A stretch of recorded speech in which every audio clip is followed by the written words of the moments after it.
I've actually never looked into the origin of my surname, Krellikar speaks truthfully. Everyone looks back to him. Nor have I come across any other outside of my family who calls themselves the same. But it is father's name, so it is mine. He blinks and consciously pulls his gaze away from Aethiowie. He looks squarely at the Datubu. The insectoid matches the intensity of his stare without flinching. But Krellikar notes a touch of uncertainty in Ekrisyuk's bearing, which undermines her renewed hostility. Once I left home, I never thought it odd that I never met another Chiolem, he continues. Hundreds of trillions of humans formed insular roaming clans after that first terrible contact with the Gixen-Jail all those eons ago. He looks around at the crew, turns his head slightly, stops again at Ekrisyuk. A large number of those clans stopped the recording of information with machines and relied instead upon the oral tradition, according to their new, tech-wary, isolationist ways. Krellikar is certain there exists a wealth of information about humanity that will never be found on the Transnet because, he thinks, we never put it there. And while he would thoroughly enjoy abusing the insectoid for her ignorance, this is not the time, nor is it the place, for such a petty act. In this case, Ekrisyuk's lack of knowledge is not her own fault. I just thought we were from one of them, he concludes.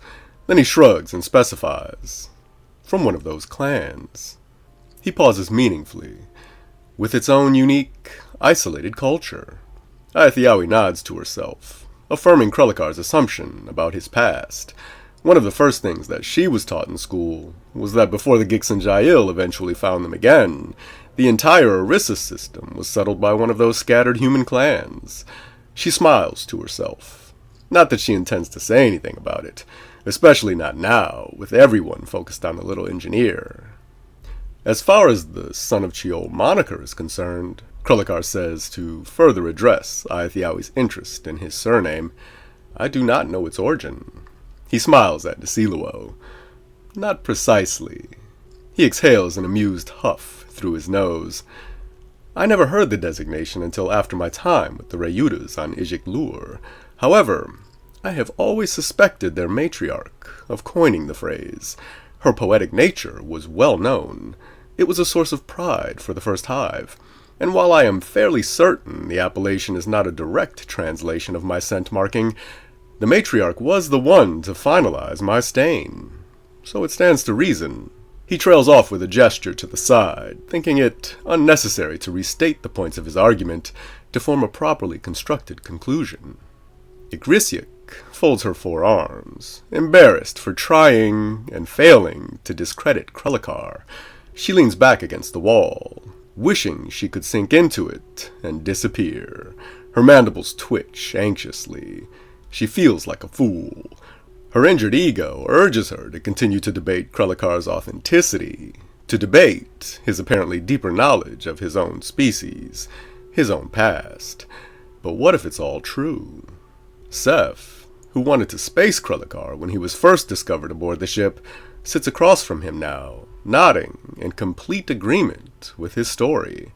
Her body language relaxed, a validating smile on her dark face.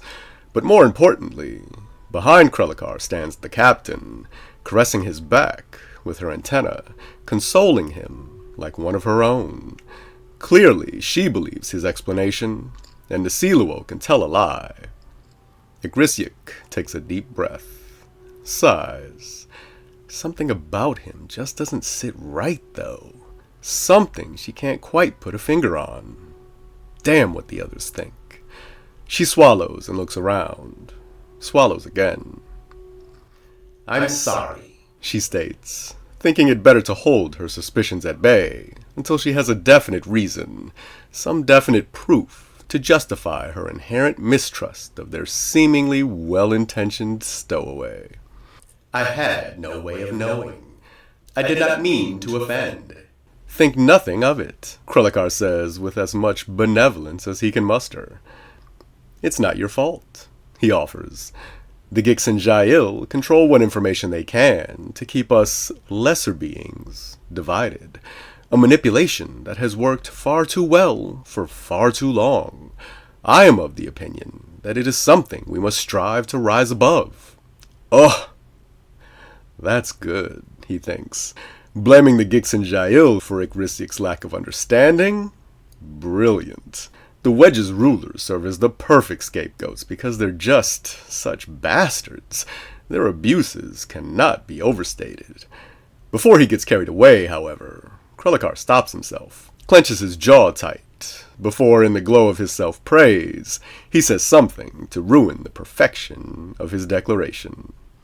Fortunately, on this boat, with his call for a better understanding between them, he can reliably let the cruel history of the Gixen conquest of the Wedge encourage the others to empathize with him even more. Looking around in the pensive silence that follows, he can see his strategy working. Fucking jag fucks, Ayathiawi spits. William and Ruth rattle their leaves and slap their limbs with revolutionary flair, while Peror claps and curses the flying giants very slowly. Icrisiac can't reject Krellikar's forgiveness or refute his explanation for her ignorance, nor can she disagree with his views on the need for unity against the Gixen Jail, not without losing the respect of the others. She shakes her head, snorts without humor, and accepts her defeat. In light of the captain's unwavering support, and in light of Krellikar's graciousness, she walks over to him and kneels. She places one hand on his shoulder, another on his bent knee, and looks him straight in the eye.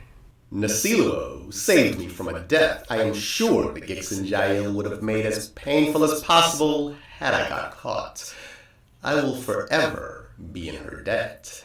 She holds Krellikar's gaze with growing intensity. In my zeal to protect my captain, I doubted your identity and your intentions. I doubted you against her certainty, and against the certainty of all the raiders on board. I thought you a con man. Icrisiac's mandibles flutter. And you still may be one. Krellikar smiles that downturned smile of his at the resilience of the insectoid's xenophobia. Icrisiac goes on. But you are right about the Gixen Jail. And you are right about all of us lesser beings. Icrisiac lowers her head further to give him a good look at all 8 of her eyes. But if you betray Nasiluo, or any of the rest of the crew in any way, there will be no place in the polygamist's bond to shield you from my vengeance. Krellikar swallows heavily. The Tutubu's tone is nothing but sincere.